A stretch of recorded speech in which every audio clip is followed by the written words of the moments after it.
Monohydric alcohols का अपचयन द्वारा विरचन, carboxylic अम्ल एवं एस्टर द्वारा। आज हम इसके बारे में अध्ययन करेंगे।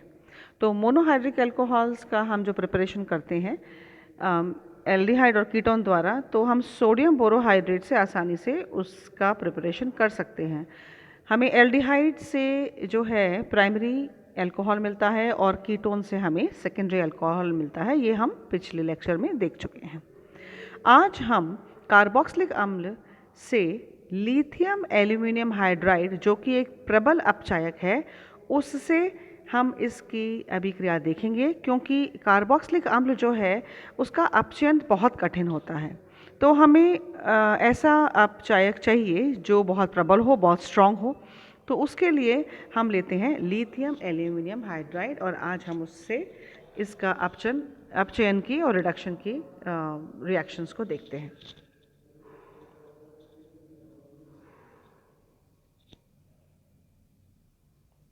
हम एक एसिड लेते हैं,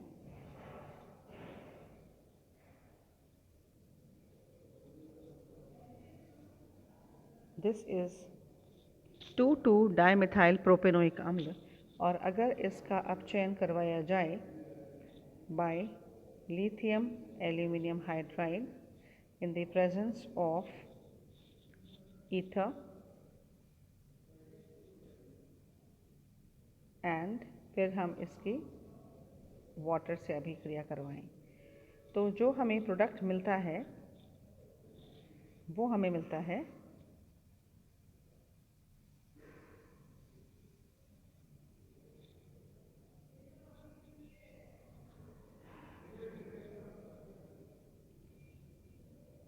यहाँ CH2OH, यानी ये जो CO जो बंध है वो CH2 में कन्वर्ट हो जाता है। So we get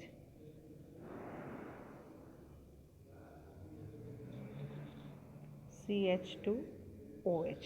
So this is neopentyl alcohol. यहाँ पर हम देख सकते हैं कि ये कार्बोनिल जो ग्रुप है, इस कार्बोक्सिलिक अम्ल में इसका अपचयन हो रहा है और यहाँ पर CH2 में ये कन्वर्ट हो रहा है। तो ये लिथियम एल्यूमिनियम हाइड्राइड की उपस्थिति में पॉसिबल है, क्योंकि ये एक स्ट्रॉन्ग रिड्यूसिंग एजेंट है। अब हम अभिक्रिया देखते हैं एस्टर के साथ।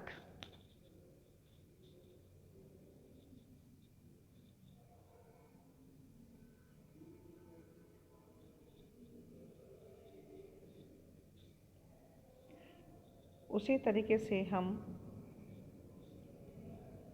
लिथियम एल्यूमिनियम हाइड्राइड और ether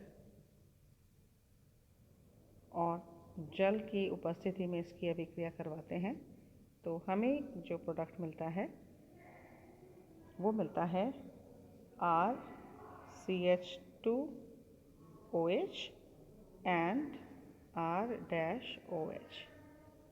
Now this is to be noted कि क्योंकि यहाँ पर एक एल्किल समूह उपस्थित है, तो यह कम मात्रा में हम अगर इसको देखें तो ये अल्कोहल भी हमें यहाँ पर दूसरा अल्कोहल भी प्राप्त होगा।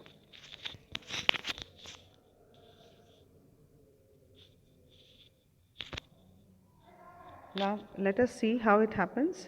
पहले यहाँ पर जो ये CO है ये CH2 में कन्वर्ट होता है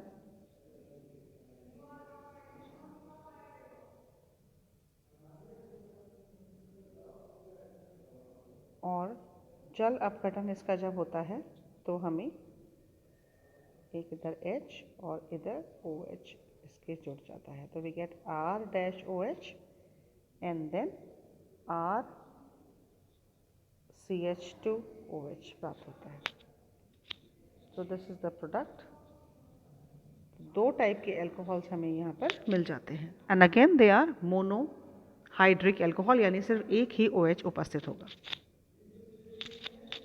सोडियम बोरोहाइड्राइड की तुलना में लिथियम एल्यूमिनियम हाइड्राइड एक प्रबल अपचायक है और सोडियम बोरोहाइड्राइड केवल एल्डिहाइड व कीटोनों का ही अपचयन कर सकता है, जबकि लिथियम एल्यूमिनियम हाइड्राइड एस्टर का, अम्ल का, एल्डिहाइड का, कीटोन सभी का अपचयन कर सकता है। अतः कहा जा सकता है कि अपचयन के प्रति कार्बोनिल समूह युक्त यौगिकों की क्रियाशीलता का क्रम हम अगर देखें तो वह निम्न प्रकार है, यानी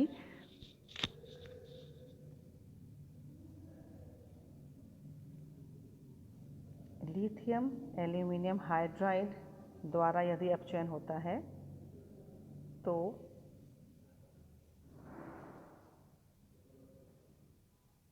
अम्ल,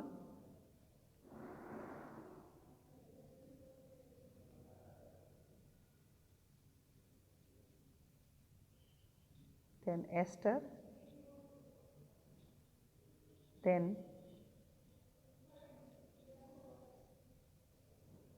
ketone and then aldehyde.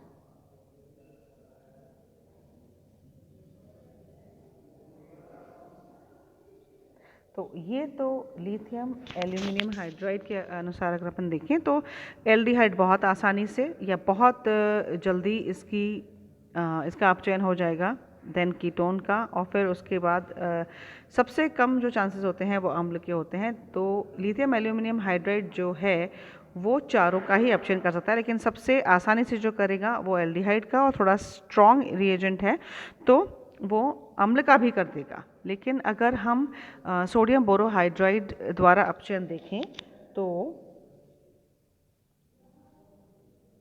ये अपचयन सिर्फ कीटोन और एल्डिहाइड का ही कर सकते हैं, यानी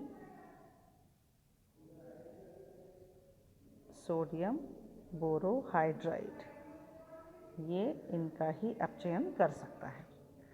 लिथियम एल्यूमिनियम हाइड्राइड एक अत्यंत ही क्रियाशील अभिकर्मक है जो जल के साथ अत्यधिक तीव्रता से क्रिया करता है। इस कारण यदि इस अभिकर्मक का उपयोग कर रहे हैं हम अगर, तो हमें बहुत सावधानी की आवश्यकता होती है और इसके लिए माध्यम को एकदम निर्जल रखना होता है और अभिक्रिया को निर्जल ईथरीय विलयन में भी संपन्न करवाते हैं। ईथर, क्योंकि हमने देखा अभी आपने यहाँ पर कि हमें ईथर की उपस्थिति में इसकी अभिक्रिया करवानी पड़ती है। अभिक्रिया के पश्चात विलयन में विद्यमान कुछ अविघटित लिथियम एल्यूमिनियम हाइड्राइड को विघटित करने के लिए विलयन में सावधानी पूर्वक हम इथाइल एसीटेट की कुछ मात्रा डालते हैं और बाद में उसमें जल डालते हैं, जिससे कि एल्यूमिनियम संकुल विघटित होकर एल्कोहल बनाता है। Right, so this is very important to note that how do we use the lithium aluminum hydride for the reduction process.